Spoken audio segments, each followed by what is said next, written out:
గుడిలో వల్లి చేసిన మోసాన్ని సాక్ష్యాలతో సహా ప్రేమ ముందు బయటపెట్టిన అమూల్య నిజం తెలుసుకొని షాక్ అయిన రామరాజు. అసలు ఇదంతా ఎలా జరగబోతుంది? అమూల్య ప్రేమకి వల్లి చేసిన కుట్రని తెలిసేలా చేయబోతుందా? రామరాజు ఏ నిజం తెలుసుకున్నాడు, ఏం జరిగింది అనేది ఈ వీడియోలో తెలుసుకుందాం. చివరి వరకు స్కిప్ చేయకుండా చూసేయండి. వీడియో నచ్చితే తప్పకుండా లైక్ చేయండి. జ్యువెలరీ చూస్తూ సీరియల్ రివ్యూ అయితే చెప్పుకుందాం. విశ్వ అమూల్యకి ఫోన్ చేస్తాడు. విశ్వ అమూల్యకి ఫోన్ చేసి, మా చెల్లి వస్తుందేమో గుడికి అనుకున్నాను, మా చెల్లి హ్యాండ్ ఇచ్చింది, ఇప్పుడు ఏం చెయ్యాలో కూడా అర్థం కావడం లేదని విశ్వ అనడంతో అప్పుడే అమూల్య, మనమిద్దరం కూడా గుడికి వస్తే వాళ్ళిద్దరూ కలిసి మాట్లాడుకుంటారు, వాళ్ళిద్దరి మధ్య దూరం చెరిగిపోతుందని ప్లాన్ చేసుకున్నాం కదా, మరి ఇప్పుడేంటి ఇలా మాట్లాడుతున్నావు? తను గుడికి రాదంటే నువ్వేం చేశావు? రమ్మని చెప్పడం నీకు తెలీదా అని అమూల్య విశ్వాన్ని కోప్పడుతుంది. అది కాదు అమూల్య, మా అత్త కూడా బ్రతిమలాడింది రమ్మని, అయినా సరే నేను రానని చెప్పింది, ఇప్పుడు ఏం చెయ్యాలో కూడా అర్థం కావడం లేదు అని అంటూ ఉంటే అప్పుడే ఇక ఆ మాట విని అమూల్య, సరే నీ చెప్పినట్టు చెయ్యి అని అమూల్య తన ప్లాన్ అయితే చెప్తుంది విశ్వాకి. సరే నీ ప్లాన్ అయితే అదిరిపోయింది, అలాగే చేస్తాను అని చెప్తూ ఉంటాడు విశ్వ. అందరూ కూడా గుడికి బయలుదేరుతారు భద్రావతి వాళ్ళు. ఇంతలో ఎప్పుడు ప్రేమ కిందికి వస్తుందా అని గుమ్మం దగ్గరే ఎదురు చూస్తూ ఉంటాడు విశ్వ. విశ్వాని చూసిన భద్రావతి, రే విశ్వ గుడికి బయలుదేరుదాం పదా అని అడుగుతూ ఉంటుంది. అప్పుడే విశ్వ ఏమీ మాట్లాడడం, రే విశ్వ నీతోనేరా మాట్లాడేది, గుడికి బయలుదేరుదాం పదా అని అడుగుతూ ఉంటుంది భద్రావతి. ఈలోగా వెనక నుంచి ప్రేమ అయితే వస్తుంది. విశ్వ ఎంతసేపు పిలిచినా పలకపోయేసరికి అప్పుడే ఇక ప్రేమ, రే నీకేమన్నా చెవుడొచ్చిందా, అత్తయ్య పిలుస్తుంటే నీకు వినిపించడం లేదా అని అడుగుతూ ఉంటుంది ప్రేమ.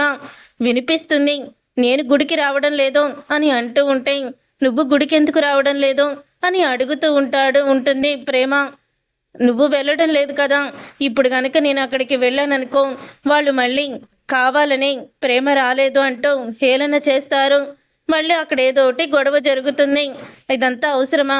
నువ్వు వస్తే వాళ్ళని ఏదో రకంగా ఆపొచ్చు, కానీ నువ్వు రావడం లేదు కదా, ఇప్పుడు వాళ్ళు భయపడే రాలేదు నువ్వు అని అనుకుంటారు, అందుకని ఆ మాటలు వినలేక గుడిలో ఏం గొడవ పెట్టుకుంటాం, అందుకని నేను కూడా వెళ్ళడం లేదు అని చెప్తూ ఉంటాడు విశ్వ.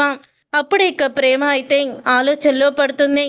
అంటే మనం వాళ్ళకి భయపడి గుడికి వెళ్లకుండా ఉండాలని వాళ్ళు ఇంకా అత్తయ్యని నాన్నని ఇంకా ఎక్కువ మాటలు అంటారు, అప్పుడు మనం గుడికి వెళ్ళకపోతే బాగుండు అనుకునే వాళ్ళం, వెళ్తే బాగుండని అనిపిస్తుంది, కాబట్టి అలా జరగడానికి వీల్లేదు, మనం అందరితో కలిసి గుడికి వెళ్దాం, నేను వస్తాను నువ్వు రా అని విశ్వ అయితే ప్రేమ అయితే చెప్తుంది.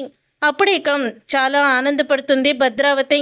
ఇక విశ్వ కూడా, అమూల్య నీ ప్లాన్ అదిరిపోయింది, మొత్తానికి మా చెల్లి గుడికి రావడానికి ఒప్పుకుంది అని అంటూ ఉంటాడు. అప్పుడే ఇక విశ్వ మనసులో అనుకుంటూ ఉంటాడు. తర్వాత ప్రేమ భద్రావతి కుటుంబం గుడికి బయలుదేరుతూ ఉండగా ఈలోగా రామరాజు వాళ్ళు కూడా రెడీ అవుతూ ఉంటారు. ఇంతలో వల్లికి భాగ్యం ఫోన్ చేస్తుంది.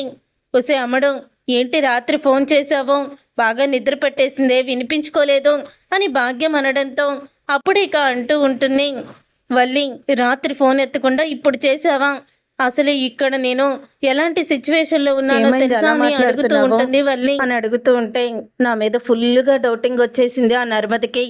ప్రేమతో ధీరజ్ని కలపడానికి ఇప్పుడు గుడికి కూడా వెళ్తున్నారు, అక్కడ అన్ని నిజాలను బయట పెట్టాలనుకుంటున్నారు అని చెప్తూ ఉంటే, ఏం మాట్లాడుతున్నావు నువ్వు, ప్రేమ ధీరజ్ని కలపడం ఏంటి, నిజాలు చెప్పడం ఏంటి, వాళ్ళకి ఎలా తెలుసు నిజాలు అని అడుగుతూ ఉంటుంది భాగ్యం.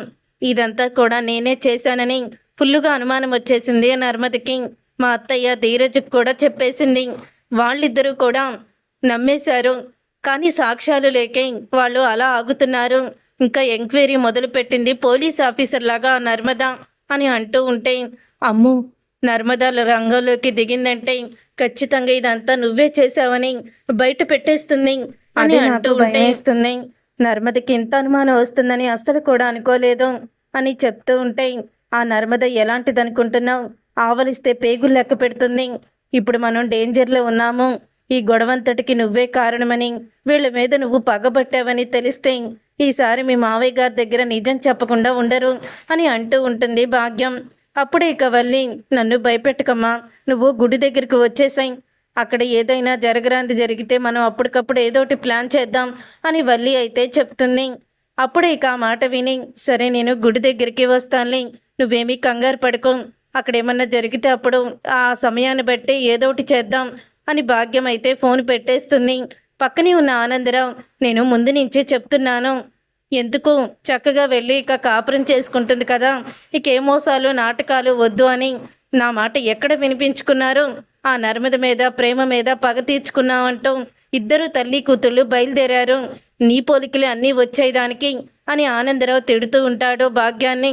మరి నువ్వేం చేస్తున్నావు, మాతో పాటు నువ్వు కూడా చేసావు కదా అని అంటూ ఉంటుంది ఆనందరావుని. ముందు అమ్మడు గుడికి రమ్మంది, పద వెళ్దాం అని ఇద్దరు గుడికైతే బయలుదేరుతారు. రామరాజు కుటుంబం అలాగే భద్రావతి కుటుంబం ఇద్దరు కూడా గుడికైతే వస్తారు. అలా వచ్చిన తర్వాత ఇద్దరు ఎదురెదురు పడతారు. అప్పుడు ఇంకా గుడిలో పూజారిని పూజ చేయమని ఇక వాళ్ళు తీసుకొచ్చిన అమ్మవారి సారిని అయితే ఇస్తూ ఉంటారు. ఇంతలో ఇక పూజారి అయితే మీ పేర్లేంటో చెప్పండి అని ముందు రామరాజుని అడుగుతూ ఉంటే, మేం కూడా ఉన్నాం కదా, ముందు మమ్మల్ని అడగొచ్చు కదా అని సేనాపతి అంటూ ఉంటాడు. దేవుడు ముందు అందరూ సమానులే బాబు అని చెప్తూ ఉంటాడు పూజారి. కానీ ఈ పనివాడు మేము సమానం కాదు అని అంటూ ఉంటాడు సేనాపతి. అప్పుడు ఇక రామరాజు, వాళ్ళు కంగారు పడుతున్నారు కదా, వాళ్ళకే ముందు పేర్లు చదవండి అని అంటూ ఉంటాడు రామరాజు.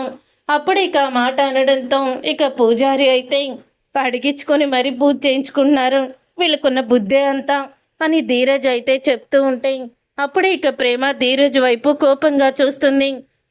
కళ్ళెర చేస్తే ఇక్కడ మసి అయిపోయే వాళ్ళు ఎవ్వరూ కూడా ఉండరు, వాళ్ళన్న మాటలు కనిపించడం లేదు, కానీ ఇది మాత్రం వచ్చు కళ్ళెర చేసి చూడడం అని అంటూ ఉంటాడు ధీరజ్.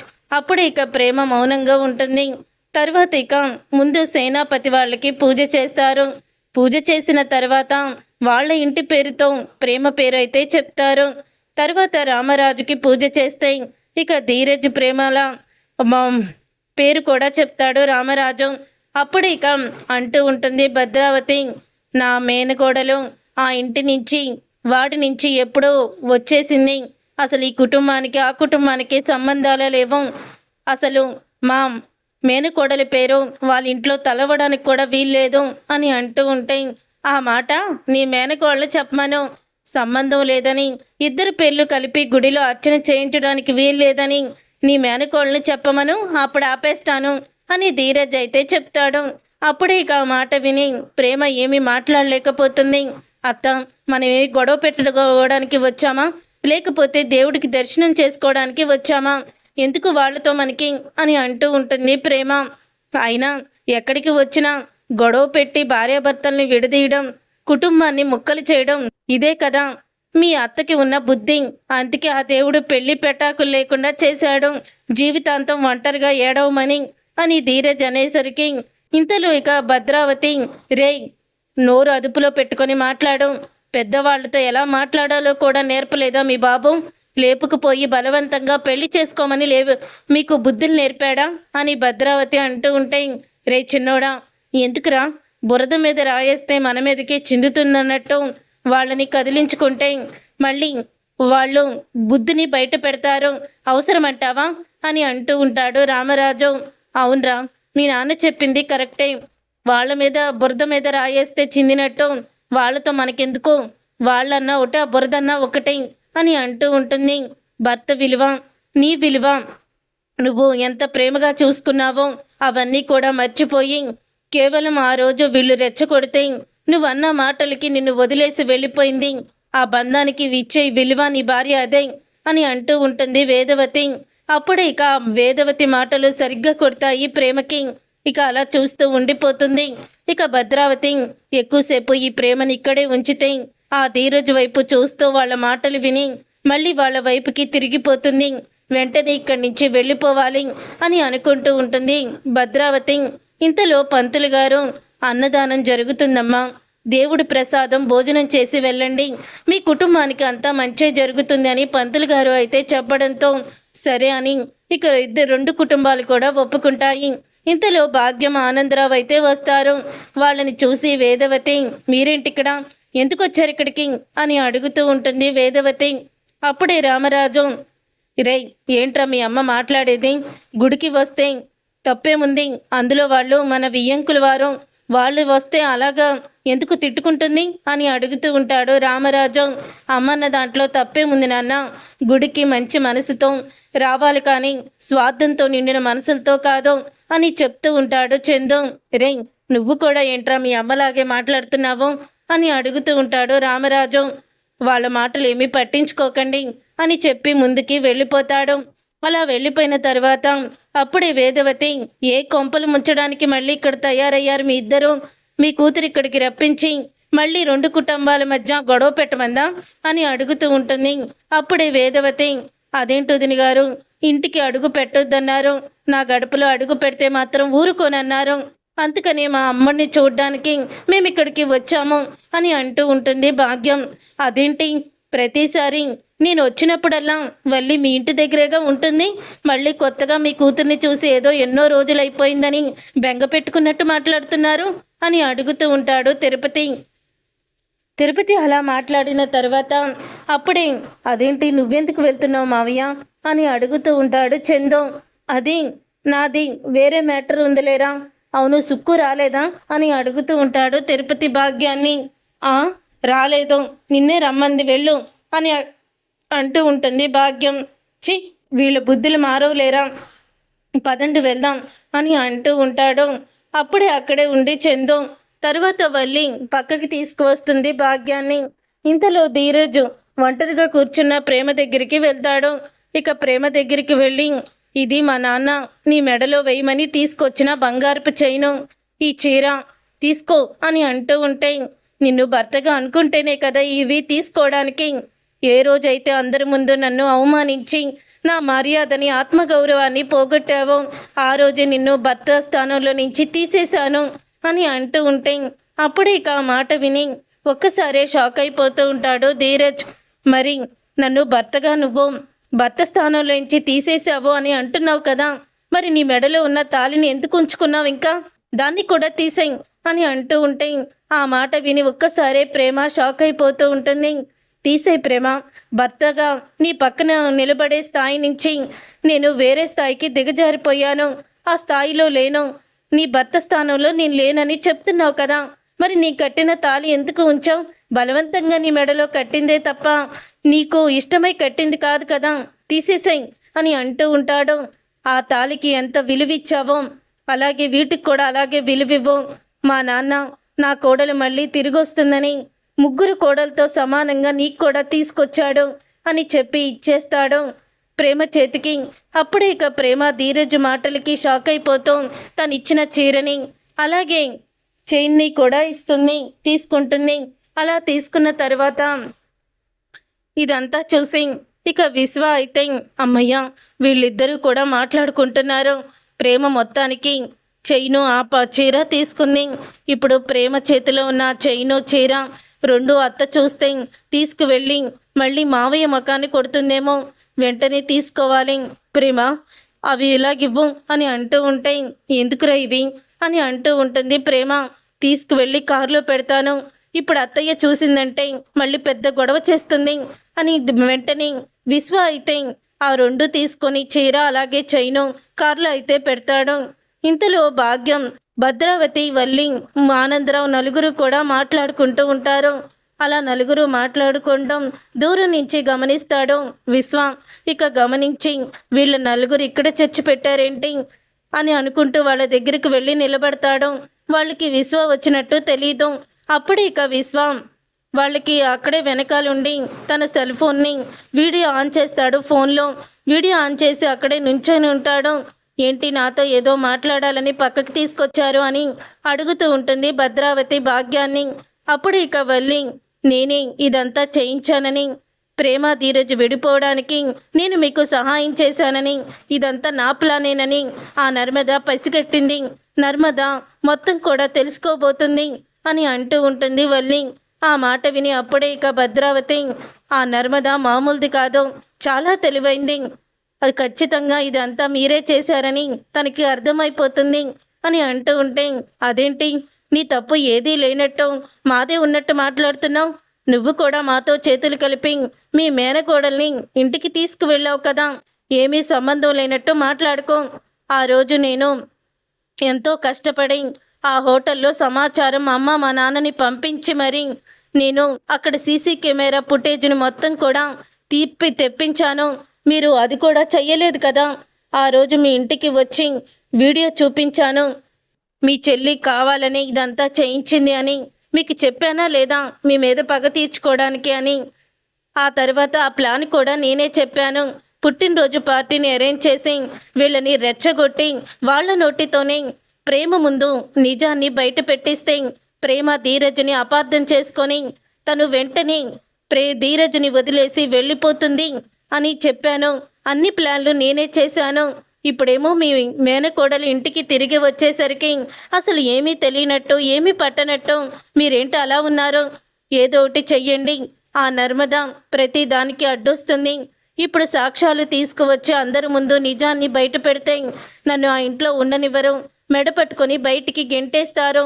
ఇప్పటి వరకు నేను చేసిన తప్పులకి 2 సార్లు క్షమించారు, ఈసారి ఇక క్షమించడం ఉండదు అని అంటూ ఉంటే అప్పుడే ఇక మొత్తం కూడా వీడియో తీసి విశ్వ అయితే అమూల్యకి పంపిస్తాడు.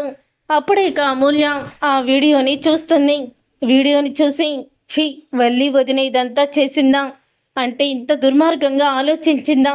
వల్లి వదిన మళ్ళీ చందు అన్నయ్యకి దూరం అవుతుందని ఎప్పటికప్పుడు కూడా వల్లి వదిన్ని అమ్మ కాపాడుతూనే వచ్చింది. నాన్నకి తెలిస్తే నాన్న తట్టుకోలేరనుకుంది. కానీ వల్లి ఇంతకీ తెగిస్తుందని అస్సలు కూడా అనుకోలేదు. ఈ వీడియోని ప్రేమ వదినికి చూపించాలి అని వెంటనే ప్రేమ దగ్గరికి వెళ్తుంది అమూల్య. ప్రేమ దగ్గరికి వెళ్ళి అప్పుడే ఇక అమూల్య, ప్రేమ వదిన ఆగు, నువ్వు అన్నయ్య విడిపోవడానికి కారణం వల్లి వదిన. ఆ రోజు వల్లి వదిన మీ అత్త భద్రావతి ఇద్దరూ కూడా కలిసి ప్లాన్ చేశారు. కలిసి ప్లాన్ చేసి వాళ్ళిద్దరూ మీ ఇద్దరిని విడదీశారు అని చెప్తూ ఉంటే, ఇలా చెప్పమని మీ అన్నయ్య చెప్పి పంపించాడా అని అడుగుతూ ఉంటే, మా అన్నయ్య చంపలేదు, నేనే చూశాను, చూడు ఈ వీడియో అని వీడియోని చూపిస్తుంది. అప్పుడే ఇక ప్రేమతో అమూల్య మాట్లాడడం ఇదంతా కూడా చూస్తాడు రామరాజు. ప్రేమతో ఒంటరిగా దొరికింది, అమూల్య కూడా పక్కనుంది కదా, నేను వెళ్ళి మాట్లాడతానని దగ్గరికి వస్తాడు. చూసావా వదిన, వల్లి వదినే మా పెద్దమ్మతో అంటే మీ భద్రావతి అత్తతో చేతులు కలిపింది.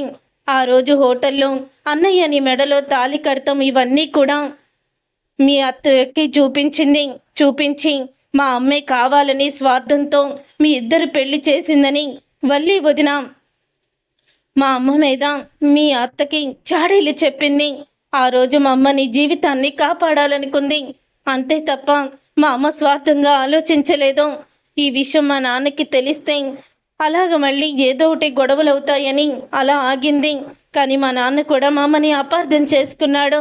వల్లి వదిన్ని ఎన్నిసార్లు క్షమించినా తను కోటీశ్వరరాలు కాదు, నాటకమాడే చందు అన్నయ్యని పెళ్లి చేసుకుంది.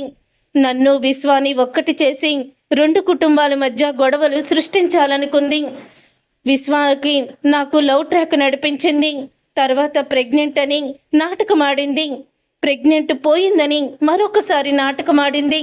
ఈ విషయాలన్నీ మా నాన్నకి తెలిస్తే తట్టుకోలేరని మా అమ్మ ఎప్పటికప్పుడు వల్లి వదిన చేసిన పనులన్నీ కూడా కడుపులోనే దాచుకుంది తప్ప ఎవ్వరూ కూడా బయట పెట్టలేదు. కానీ ఇలా చేస్తుందని అస్సలు కూడా అనుకోలేదు వదిన. కావాలని ఆ రోజు మన ఇంటికి పుట్టినరోజు వంక పెట్టుకొని వచ్చి రెచ్చగొట్టి అన్నయ్య చేత నిజాన్ని, అమ్మ చేత నిజాన్ని బయట పెట్టించి మీ వాళ్ళే ఈ గొడవకి ఆజ్యాన్ని పోశారు. ఇప్పటికైనా అన్నయ్య కావాలని ఇదంతా చెప్పలేదని నువ్వు తెలుసుకోవాలి వదినా, తెలుసుకొని అన్నయ్య నువ్వు ఒక్కటి కావాలి అని అమూల్య అయితే వల్లి చేసిన కుట్రని బయట పెడుతుంది. వల్లి చేసిన కుట్రలు అమూల్య ప్రేమతో చెప్పేటప్పుడు మొత్తం వినేసి వల్లి చేసిన మోసాన్ని తెలుసుకొని మరో పక్క నిజం తెలుసుకొని రామరాజు కుప్పకూలిపోతాడు. చూసారుగా ఫ్రెండ్స్, రాబోయే కథలో ఖచ్చితంగా ఇలాగే జరగబోతుంది. మరి ఇలాగే జరిగి వల్లి నిజ స్వరూపం రామరాజు ప్రేమ తెలుసుకోవాలని, ప్రేమ ధీరజ్ అని ఇద్దరు కూడా ఒక్కటవ్వాలని కోరుకునే వాళ్ళు తప్పకుండా వీడియోని లైక్ చేయండి. అలాగే మా ఛానల్ని మర్చిపోకుండా సబ్స్క్రైబ్ చేసుకోండి.